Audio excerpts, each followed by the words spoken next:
Hey Bremerton, Josh Farley with the Kitsap Sun here out on Charleston Beach Boulevard, which once again is a parking lot for the evening commute. It's another sign of Bremerton's tremendous growth that we are experiencing right now, and today I bring you 5 voices from the growth for better or worse on this week's special edition of the Bremerton Beat Blast.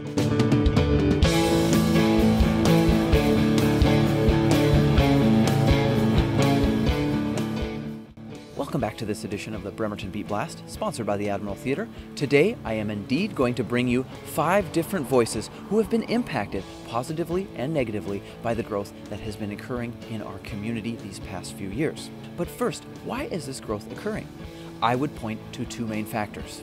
Number 1, Seattle's red-hot economy continues to attract ever more residents to the area and push home prices higher, spurring some to move across the Sound. We also know that Kitsap's main defense industry backbone has been trending upward.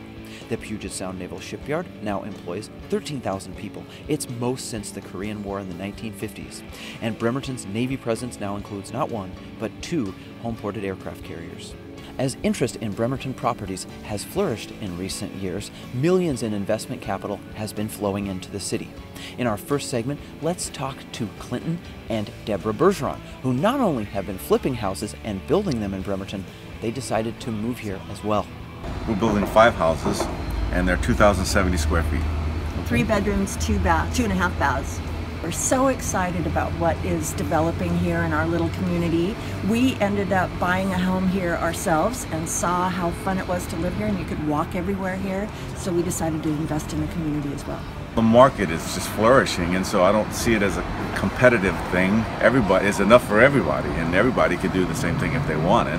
You just got to find the right opportunity. Story number 2 on the Beat Blast. The growth of Bremerton has not gone unnoticed in Seattle. In fact, KUOW, a local NPR affiliate, is focusing its Region of Boom series here in the next few weeks about Bremerton. I spoke with Carolyn Adolph, a local NPR reporter, about what her takeaways of Bremerton were and what you can expect to hear on the Region of Boom series. I'd never come here before the first day that we started coverage, and to show up in a ferry and land in amidst a naval shipyard and then to come off the dock and immediately be in this little jewel box of a downtown. For a long time, Puget Sound has been Bremerton's moat.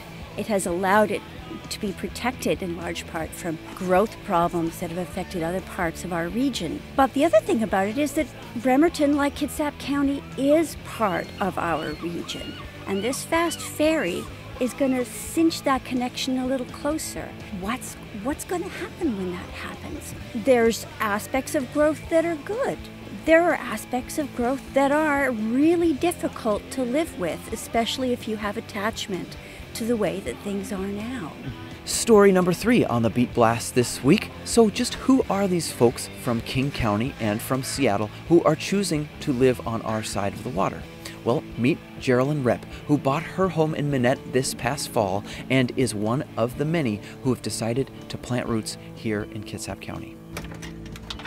Hi, Josh. Hello. Hi. How are you today? Come on in. We were through the 3rd or 4th growth spurt in North Bend. I watched so many people come in, prices of everything, gas, homes, taxes, just rise and rise each year. And I kind of got priced out of my home. So this last house that I just sold, I lived there for 5 years. I bought it for $315,000. I sold it for $500,000. I had enough equity in that house to come over here and pay cash for the perfect house. So I feel kind of bad that I'm the one moving here and watching. I think we're just on the very beginning of a huge growth spurt here in Bremerton. Story number 4. On the flip side of our growth spurt, many people are being priced out of Bremerton.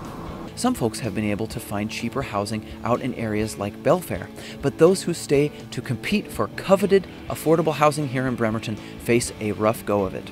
Meet Del Harmon and his family, who have been on the brink of homelessness since last July. Hey, Josh. Hey, how you doing? Good. You know, I think people need to know that the struggle out here is real right now. There is very slim pickings when it comes to housing. Even like RV lots are full. Right now my family and I were staying at the Benedict House. It's a homeless shelter. because we don't have anywhere else to go. We've utilized almost every resource in the area that is available. Luckily, there's a room that they give us. It's like a studio apartment for the family, and we can stay together and have somewhere safe to sleep at night at least. So we really appreciate that. Finally, story number 5. With more people come more cars. The backups at 4 p.m. are getting more gridlocked, the parking downtown and elsewhere is becoming increasingly difficult, and some residents, like Anthony Wayland, are having to take matters into their own hands to navigate the city. Wayland has painted his own curbs red in his neighborhood, even though Public Works is also painting over those curbs because he feels the street needs more room so it is more drivable and walkable. Certain houses at some point got the opportunity to build 5-6 units for one property with no off-street parking to begin with. You know, I guess the growth is good. I want growth. I want more money here. I'd like to not have to go to Seattle every day to work. Is this city really going to be condos and stuff like Seattle, or are we going to keep houses? Are we, if there is houses, we have to have off-street parking for those houses because people don't own just one car. You can't see down the road because people are parked on the sidewalk. So then you go to pull out, and I've almost been T-boned like 3 or 4 times. And people, like you can see, people don't care about speed limit here. You know, and what are we just waiting for an accident to happen? That's going to do it for this edition of the Bremerton Beat Blast. We may have some periods of rain the rest of this week, but look for a sunny weekend. And if you have time, this Thursday evening at 7 p.m., we are hosting the Solstice edition of Kitsap Quiz Night. Starts at 7 p.m. Also, be sure to vote in our culinary contest, the Bremerton Beat Blast. Next week, I'm going to be bringing you 5 stories of chefs and restaurateurs around Bremerton for the top 5 dishes that were voted on by you. If you haven't cast your vote yet, please do so at www.kitsapsun.com/beatblast. Have a great rest of your week, everybody. Music for this week's Bremerton Beat Blast was performed by the Fibs, a local Bremerton band. The Fibs will be performing at the Manette Saloon this Saturday at 9 p.m.